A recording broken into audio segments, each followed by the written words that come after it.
നമസ്കാരം. ഹോമി ചാപ്റ്റേഴ്സിൻ്റെ പുതിയൊരു ചാപ്റ്ററിലേക്ക് എല്ലാവർക്കും സ്വാഗതം. ഇന്ന് വീട്ടിലുണ്ടാക്കിയത് വളരെ എളുപ്പത്തിൽ തയ്യാറാക്കാൻ പറ്റുന്ന ഒരു കരിമീൻ മപ്പാസാണ്. അതെങ്ങനെയാണ് ഉണ്ടാക്കുന്നതെന്ന് നമുക്ക് നോക്കാം. എല്ലാവരും വീഡിയോ മുഴുവനായും കാണുക. വീഡിയോ ഇഷ്ടമായ ലൈക്ക് ചെയ്യുക, ഷെയർ ചെയ്യുക, അതുപോലെ തന്നെ ചാനലൊന്ന് സബ്സ്ക്രൈബ് കൂടി ചെയ്യുക.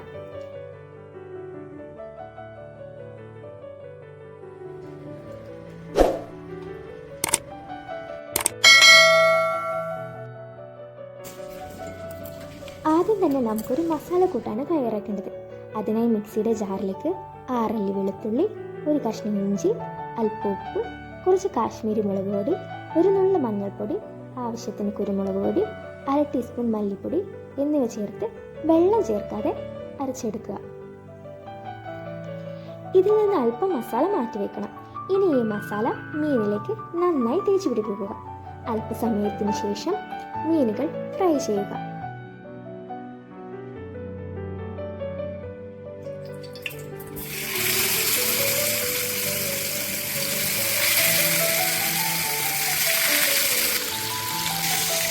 മീനുകൾ നന്നായി ഫ്രൈ ആകാതിരിക്കാൻ പ്രത്യേകം ശ്രദ്ധിക്കണം.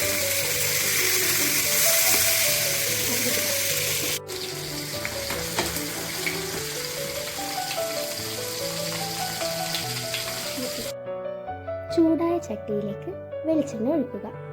എണ്ണ ചൂടായി വരുമ്പോൾ അതിലേക്ക് കടുക് ചേർക്കുക. കടുകെല്ലാം പൊട്ടിയതിനു ശേഷം അതിലേക്ക് അല്പം ഉലുവയും കറിവേപ്പിലയും ചേർത്ത് നന്നായി വയ്ക്കുക.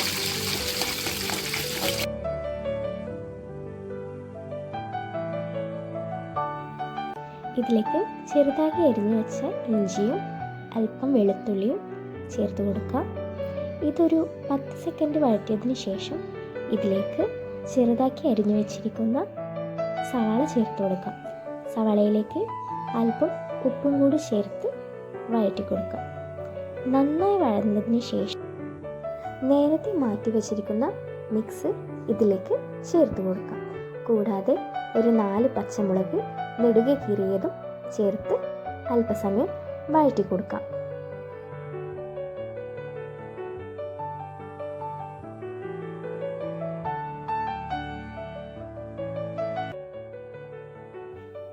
ഇതിലേക്ക് തക്കാളി ചേർത്ത് അടച്ചു വച്ച് വേവിക്കുക. തക്കാളി ഉടനെ എണ്ണ തെളിഞ്ഞതിന് ശേഷം കുറച്ച് വെള്ളം കൂടി ചേർത്ത് കൊടുക്കുക. വെള്ളം തിളച്ചു വരുമ്പോൾ തേങ്ങയുടെ 2ാം പാൽ ചേർത്ത് അടച്ചു വെച്ച് വേവിക്കുക. തിള വന്നതിന് ശേഷം ഫ്രൈ ചെയ്ത് വെച്ച മീൻ കൂടി ചേർത്ത് കൊടുക്കാം. മീൻ ചേർത്ത ശേഷം തവി കൊണ്ട് ഇളക്കരുത്. ഇങ്ങനെ ചെയ്താൽ മീൻ ഉടഞ്ഞു പോകാൻ സാധ്യതയുണ്ട്.